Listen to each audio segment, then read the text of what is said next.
আসসালামু আলাইকুম। আজ আমি বানাবো খুবই মজার চিংড়ি শুটকি দিয়ে দুন্দুল ভর্তা।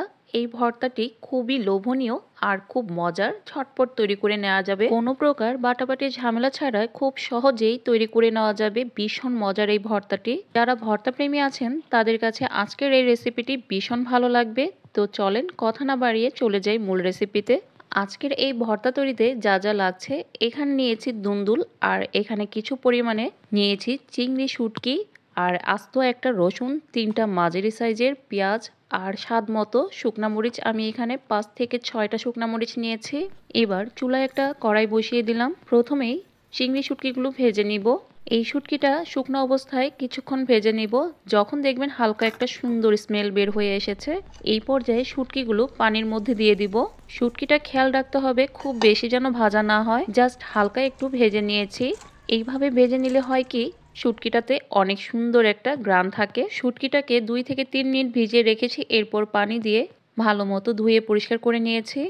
আবারও চুলায় একটা কড়াই বসিয়ে দিলাম, আর এখানে দিয়ে দিলাম 2 টেবিল চামচ সরিষার তেল, আর একটা রসুন আমি আগে থেকে খোসা ছাড়িয়ে কেটে নিয়েছিলাম সেটা দিয়ে দিলাম, আর পেঁয়াজটাকেও আমি ঝুরি করে কেটে নিয়েছি সেটাও দিয়ে দিলাম, আর যে শুকনা মরিচটা ছিল সেটাও দিয়ে দিলাম। এবার তেলের মধ্যে হালকা একটু ভেজে নিব যাতে কাঁচা গন্ধটা চলে যায়। হালকা ভেজে নিয়েছি। এখন দিয়ে দিলাম কেটে রাখা দুন্দুল।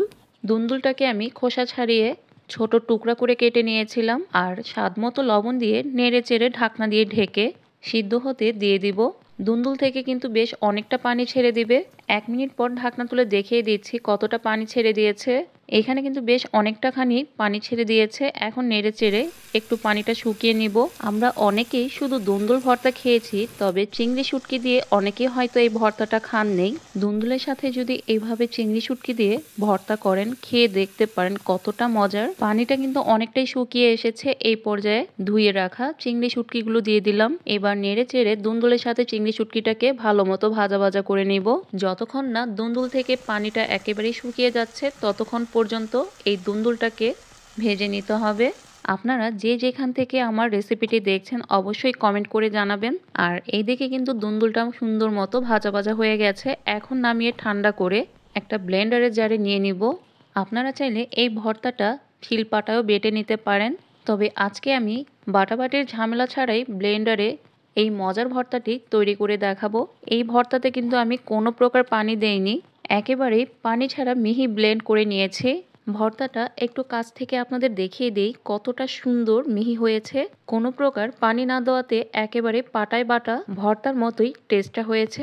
গরম ভাত বা খুদে ভাতের সাথে এই ভর্তা খেতে ভীষণ মজার।